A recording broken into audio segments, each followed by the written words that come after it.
Hey, everybody out there. This is Old Buck Dave back again with Old Buck Dale. I think he's here.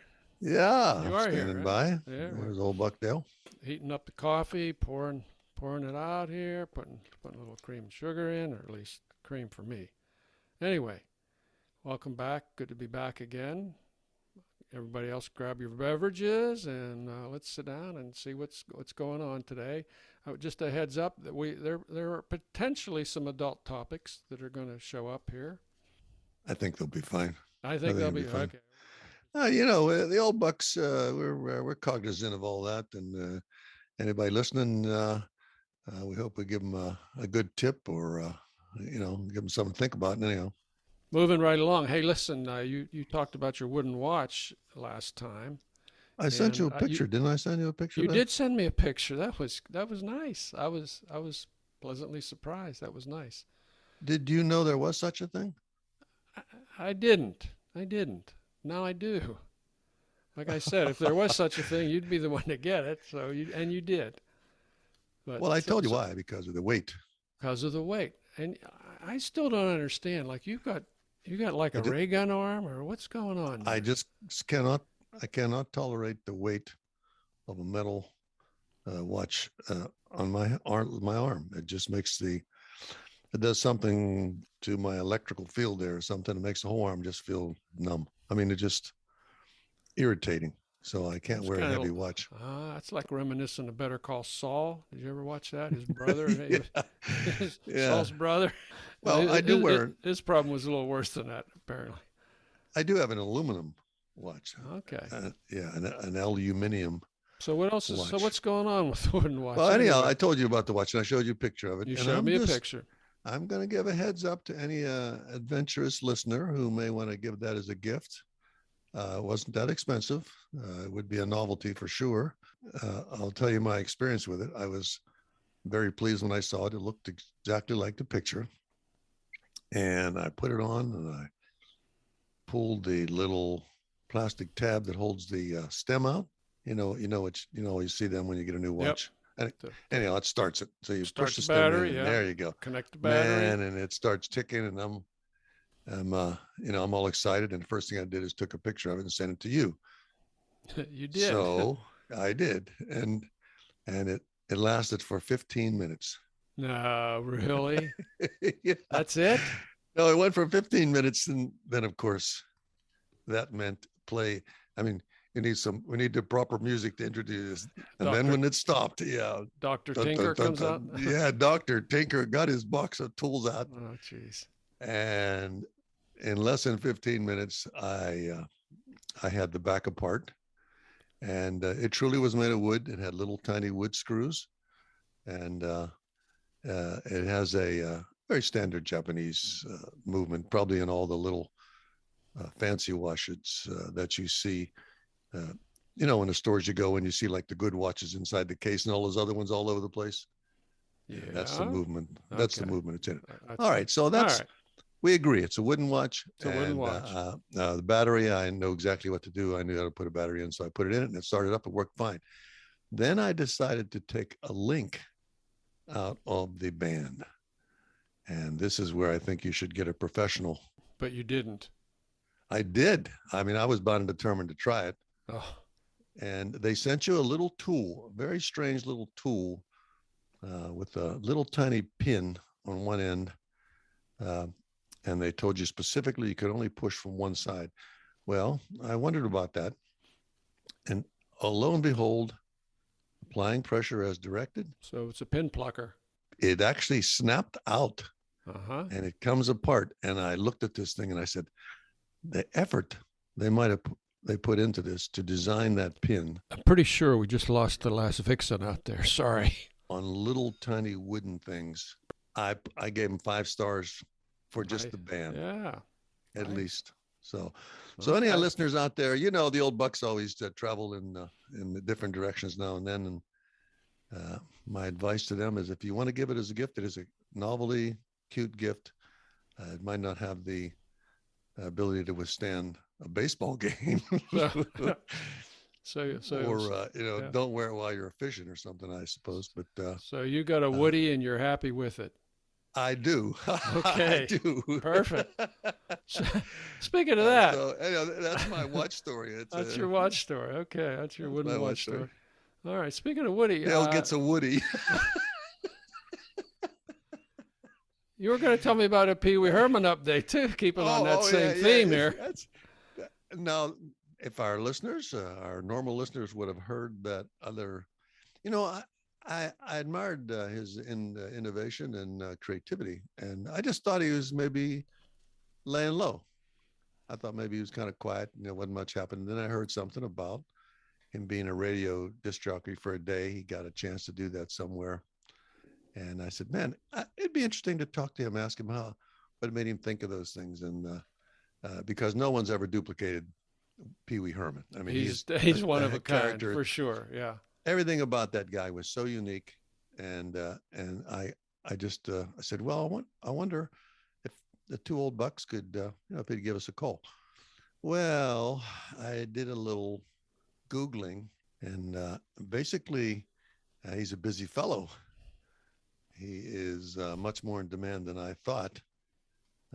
And you have to go through an agent Oh if you boy. wanted to. And he does mostly Zoom, uh, calls. He'll do a promo for you. I mean, he'll do a speaking engagement for you. But really, There's a theme coming up here. Right. yeah, he's actually quite busy, and he's All it talking takes about. is money, right? Yeah, I mean, Yeah. it would cost the old bucks a couple bucks, and I might blow the budget. I don't think Dave and Mark or Dave in Dave and accounting is going to, he'd go counting, nuts over that. yeah, Yeah. it's pretty much already Oh, boy. stretched to the limits. Yep. Yep. So I was really impressed. Okay. If somebody, I mean, I don't know if anybody was interested, but he has a lot of stuff going on, and he is, I think, rejuvenating or reissuing some of those early videos and stuff like that. You can still buy those. Mm-hmm. So he's alive and well and doing Alive very and well, well. and I'm happy for him. And he probably won't call us, but I wish him all the best. I'm guessing he won't, but I'm guessing he won't either. Yeah. The interesting thing in your case was he was going to do something that involved that bicycle. The red bicycle. Yeah. The red bicycle. There Uh-huh. was a picture of it, and I clicked on it to see if it said what was going on there. But apparently, the bike somehow may be featured in something that's going on. And then I said to myself, I wonder if the one we talked about could really be an original, or there are people that actually duplicated that, and then, just to have something. Yep. Yep. As a memento, I suppose. Mm-hmm. So we'll see. We'll see. So thank you. Pee Wee, for thank you, Pee Wee, for all that for nothing. And, Thanks for nothing, buddy. You can keep your. So anyhow, that was my adventure since I Okay. talked to All you right. last. Moving right along from Pee Wee here. Yeah. Have you seen that crooked carrot commercial on TV? I have seen that crooked carrot commercial. It's a very subtle way to express I guess, a serious problem. Yeah, it's they're plugging this injection called Xiaflex. It's actually injected. It's injected, yeah. On site. On site, yes. Ooh. It's for Peyronie's disease. But you love how these commercials have to kind of dance around. Remember that Cialis commercial where they had two people in the bathtubs? I never got that. Never understood it. But They anyway. weren't even in the same bathtub. No. No. I often wonder how they made the transition in that case. Yeah, I hear you. So anyhow, what made you? I'm going to ask you why you're telling me this. Well, because I actually got the Xiaflex treatment a couple years back, and I tell you, I mean, the doctor, numbed the area. He numbed the area, then he injected all along the length there, and you go back a week later, and man, that thing is swollen up to like double its size. And he grabs it and just kind of snaps it and breaks those bands that are making it crooked. Now, I'm talking about my hand, okay? I have Dupuytren's contracture. And just so anybody doesn't get off on the wrong. All right. Well, there's I'm talking about my hand here. 6 people just fell off their chair. Yeah, jeez. So we're talking about a case that I guess you say is caused by a similar problem. Yeah, it's a growth around your tendons that makes your hand kind of close up. So They Like that injected. commercial that the football player, what's his name? Exactly. Yes. Yes. John Elway. Oh Yes. yeah, because Yes. he said there was another option, but they didn't say what it was. Well, this was the option, Xiaflex. Okay. The Xiaflex It's option. that's the Okay. option to surgery. Okay. Well, how did that work? Well, it hurts like hell when he's snapping your fingers back and you hear these bands breaking. Oh, geez, Yeah. gee whiz. So but Yeah. that was the good news. Is it kind of worked. A couple weeks later, I'm away from home in a car. I'm turning the key on to start the car, and I feel this major pain in my wrist, like somebody snapped the world's biggest rubber band against my wrist. What that was the tendon in my middle finger breaking. That's the part Oh, they don't tell you about. So so it's supposed to weaken and well, literally it's just supposed to sort of break the snap back. band. It's supposed to break the bands that are encapsulating it, growing around it. But it actually, my tendon actually failed, and so the tendon in my little finger is such that I really can't push it forward down all the way. It can only move if the other fingers move with it. They kind of carry it along. So No, that's my no, but hey, Xiaflex story. well, okay, you had everybody on a real rider, including me, because I remember you told me that you had experienced uh, that Mm-hmm. that tendon thing, but you know you I should tell our listeners that you don't complain. You don't complain about the small things, and you said it was painful, and I can't tell you what was going through my mind when you were Oh telling me man. just now, because Yeah. that's my first time to hear that too. Yeah. So, you would not recommend that treatment, or you would say try it, and Well, I maybe it's mean, better for some other people. no, I ended up getting two surgeries to kind of repair that because that didn't do it for me. It works for some people, and it's less invasive than surgery, but the surgery worked for me, and the Xiaflex didn't. So that's my little Now, medical story, I guess. that is a little medical story. It's a little, That yeah. now you're leaving me with one other thought. All right, talk to me. Okay, so we are talking. I'll be very clear. We are talking about a hand. The The hand, yes, right in the hand, the a fingers, in the finger, a mm-hmm. tendon, not a Fingers, and tendon, then the but palm a of the hand. Yep, right, right. yep. I'm trying to relate that to the same thing you're telling me is would happen if it happened anywhere else. And I am going to have to leave that to the good imagination Well, of that's all the our treatment. It's listeners. the same treatment. It's the I am same procedure. I am still going to have to I leave it to know. somebody. It just makes you cringe. I don't want to So think the about old it. bucks. Oh, okay. Yeah, jeez. So anyhow, good people, that's our thoughts on that issue. In case anybody out there happens to suffer from that, we'll wish them all the best. What You can I can, say? yeah, do your research, folks, before you Yeah. decide if you're going to get Xiaflex I don't know injection. whether to thank you for telling us that or not. Oh, I won't be able to get it out of my mind for a nightmares, while. right? What Sorry. else was we talking about? What You else? wanted to tell me something else. Oh yeah, I gotta have some good news. This is Okay. this could have been a rant, but it's not going to be a rant. It's going to be actually a success story. The little guy wins. I've had a lot of problems with the security system that I inherited with the house that we moved into last year or so ago. And I Mm-hmm. mean, it's a good company. It's a great company and all that. But for whatever reasons, the installation that had been done here and the sensors that were put in kept failing. And so we were always getting false alarms that either there was a broken glass or windows or doors open. Of You mean course, you mean that thing would go off and a screen would read a broken window on east side of house or something or well, section two? it would say that on the screen here if I were here, but of course, 80% of the time I was out of town when this happened. Uh, and you And it get a and it really could be. You wouldn't know Well, because that's you the weren't thing. actually in the So house the when it happened. security Yeah. company calls me and say, well, we got this sensor went off here. It says the sliding door is open. Do you want us to call the police? Oh. Okay. Yeah, since I'm 1,000 miles away right now. So did you have them? Did you have the police come? We had the police. The police came 5 different times, Aha. and I probably told them not to call the police 10 other times. All right, it's like, okay, I'm just going to take a chance that it's really another false alarm. Hmm. And I What an said to emotional these guys, roller coaster ride that yeah, was. it's crazy.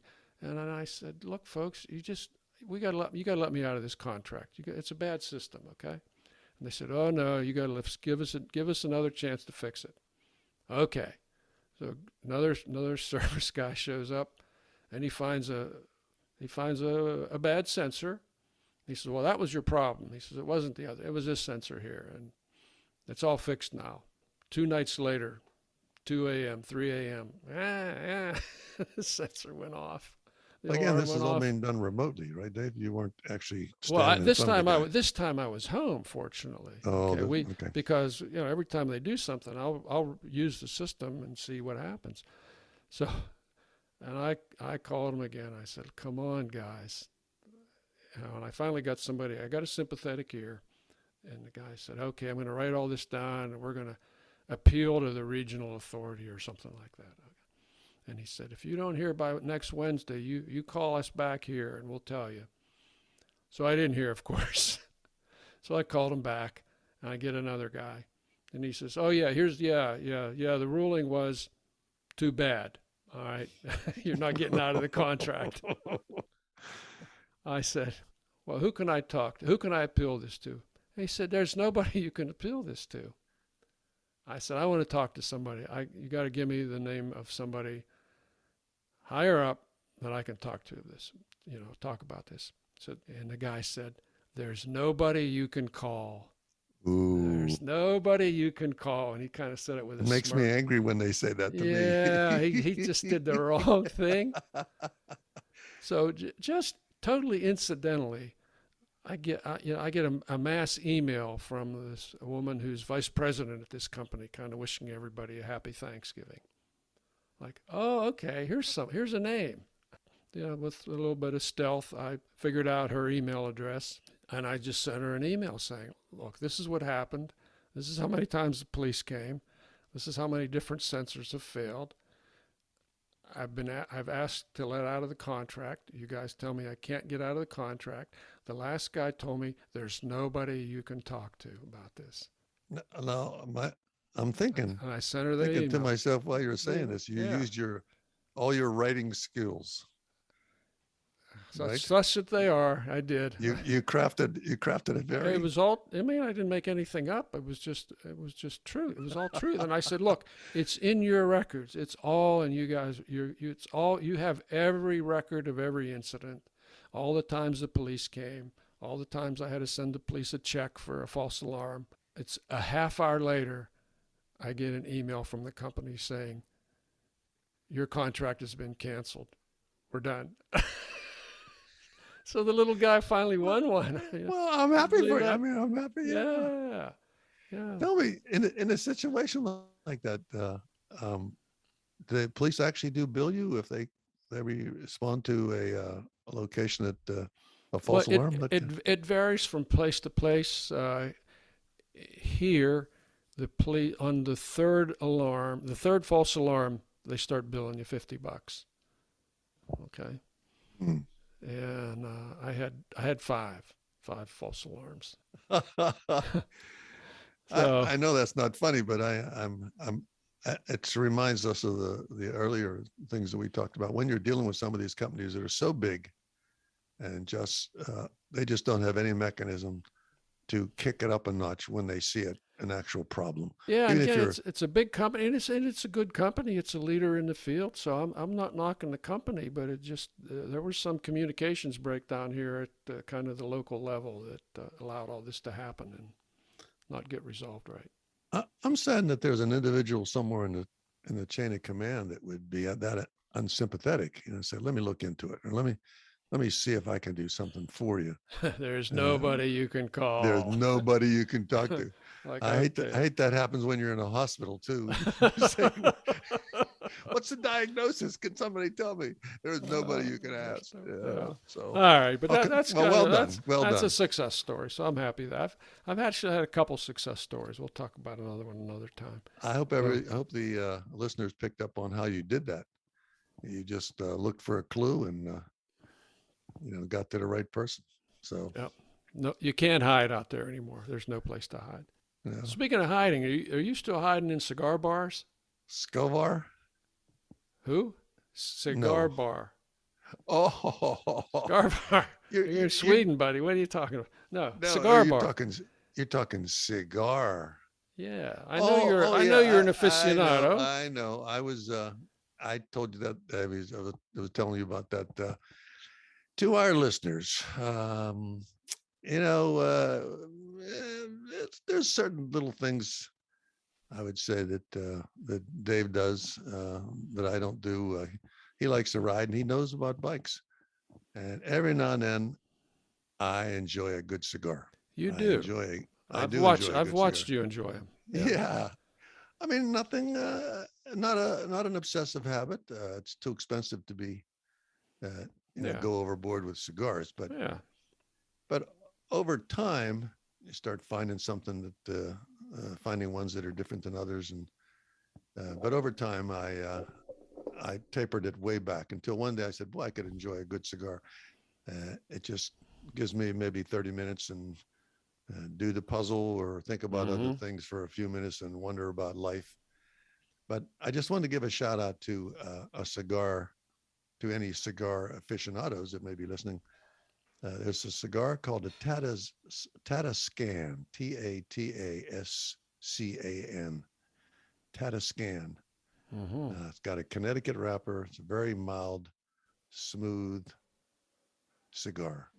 I mean, it is a good smoke. No aftertaste, except all the clothes, of course, you're wearing. You have to Yeah, you got to burn them. immediately throw them in the wash. Otherwise, you get run into problems. Yeah. But just throw that out there that Old Buck Dell is occasionally will smoke a good cigar, and I recommend that one to someone who's maybe not really a cigar smoker and would like to try that. Hey, well, I'd like to hear what listeners are smoking out there. So send us a note. Tell us what you're smoking. Cigar smoker or cigar, otherwise, yeah. We're always looking for listener comments. We get some comments. I think there was a comment about I even forget who wrote it now. Something about the difference between not owning a car and being a one-car family. Yes. Yeah. Do you want to follow up on that? All I can say about that is even if you are a member of the family that has one car and the owner of the car, and you insult the driving of the owner of the car. Mm-hmm. Now you really don't have a car now. You really don't have a car. When you get in the car with your crash helmet on and blinders or your blindfold, you're already in trouble. Oh, so man. it's best not to consider that part of your travel options if the owner of the car doesn't like the way you tell her to drive. So it's I guess it's semantic. It's a matter of opinion. I still stand as an owner of a car. You are not an owner of a car. Okay. All right, fair enough. So I don't know what else to tell you, buddy. Hey Dave, I think it's time to call it a day. This is Old Buck Dell saying thanks for listening, folks. Always appreciate it. And this is Old Buck Dave right behind you, enjoying another fine coffee session with Dell and our other thousands of listeners out there. Now we're up to 25 countries, by the way. I mentioned 21 at our anniversary. We're at 25 countries. So welcome Slovakia and China and somebody else. Oh. If you believe it, China, yeah. Well. Oh, we were saying goodbye. Aboard, listeners. Yeah, I'm sorry. We're saying goodbye. We were supposed to say goodbye. All right, goodbye, everybody. Take care. Next time.